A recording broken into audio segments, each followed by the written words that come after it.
and we're going to return now to one of our top stories on the United Nations condemning Israel's plan to reoccupy Gaza. We're now joined by distinguished fellow at the American University of Beirut, Rami Khouri. Thank you so much for taking the time to speak with us. Rami, now this decision by Israel to fully occupy Gaza, as the Prime Minister Netanyahu says, not permanently, this is obviously something that Hamas, the ruling group in Gaza, would not have foreseen after 2023. How is this? Do you think the group will capitulate to Israel's demands now? Oh, no, absolutely not. I mean, this has been going on. It's not just since 2023, really since the beginning of this conflict, which is even not just 48, going back to the 1920s. Every time that the Zionist movement or Israel has tried to do something that restricts the Palestinians' freedoms and rights, you get more pushback and resistance, sometimes military, sometimes political, sometimes cultural. So this kind of pressure doesn't work. And what the lesson of the last 22 months is that this extraordinary, violent, gruesome genocide, as the UN and most of the world has called it, has not pushed the Palestinians out. They're not leaving. They have nowhere to go. It's their country. They're staying there. So it won't make much difference. They'll probably kill some more Hamas people. They might kill a few more of the leaders, but they've been doing this for 30, 40 years. And Lebanon, same with Hezbollah.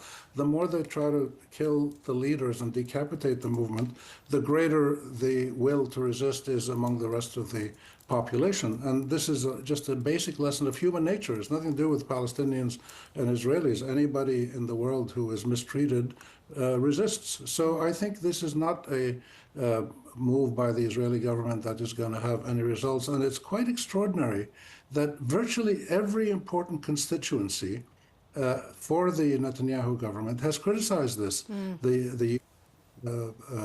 Many Western governments, many people in Israel, many other countries around the world, public opinion, even members of his coalition have criticized it, thinking it's either not strong enough or not, or it's too strong. So this is not a serious political or military move. It is just a ramping up of the military assault that has not achieved the basic goals of the last almost two years of the Israeli attack.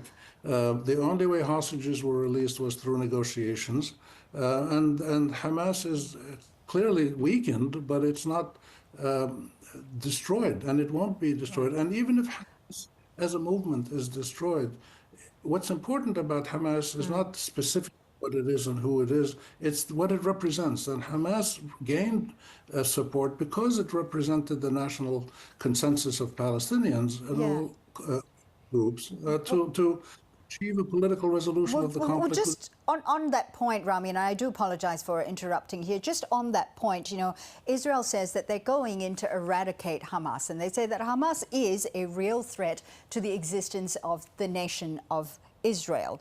We see that this group has been weakened through 22 months of conflict. We see its allies in Lebanon and Iran have also been weakened as well.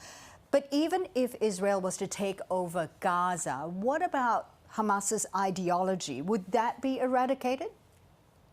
No, that's what the whole point I'm making, is that Hamas came to be because the Palestinian government and no other government was able to prevent the Israelis from constantly attacking Palestinians in Gaza and the West Bank after the occupation in 1967, when Gaza became occupied by Israel.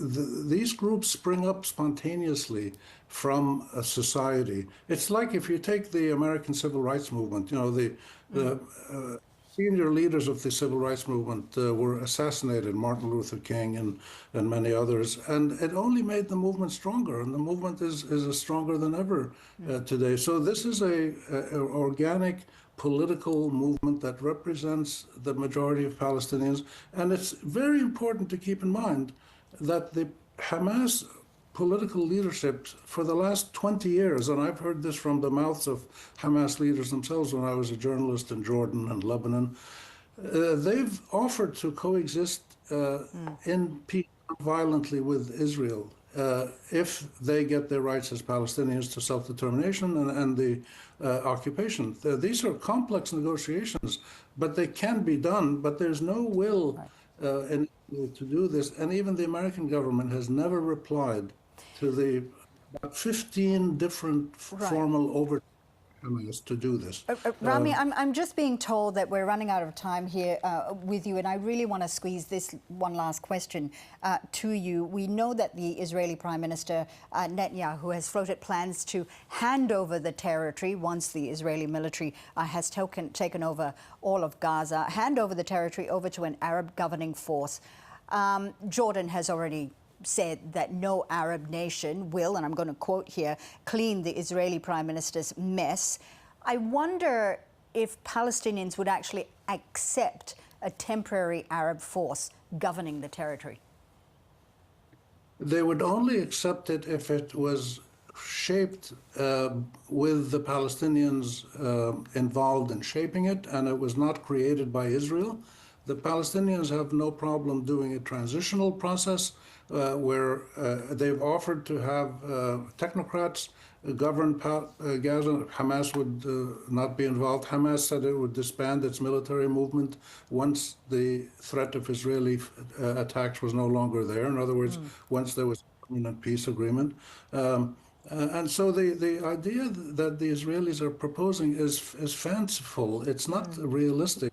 And when he says that they want to turn it over to an Arab force, what he means is they want the overall situation in Gaza, that's in charge of running the place, determined by what the Israelis allow them with the encircling military forces that Israel wants to keep all around Gaza to keep the goes on and et cetera, et cetera. So the Israelis have a basic problem. They cannot coexist with a Palestinian state that has the same rights as they do. And this has to be the key. This is the key to a political resolution that's fair to everybody. Israel and Palestine, Lebanon, Syria, everybody gets their rights. And this has to be negotiated. It can't be imposed by force. So that we're really at a powerful historical junction now where there's a possibility to do this, even though it entails massive reconstruction efforts and things of that nature. But the shock of what happened in the last 2 years, the attack on Israel in October 23, and the 2 years genocide by the Israelis and trying to expel the Palestinians and starvation, this shock has been so severe that it has pushed much of the world now to talk about recognizing a Palestinian state. Already 150 states in the world recognize the state of Palestine on paper. And now you're getting Eastern European and others doing the same thing. So we really have an opportunity to end this terrible situation with something more hopeful, which could be a negotiated permanent peace that's fair to all. Rami, we're going to have to leave it there. Thank you so much for sharing your insights with us. That's Distinguished Fellow at the American University of Beirut, Rami Khouri. Thank you. Thanks for having me.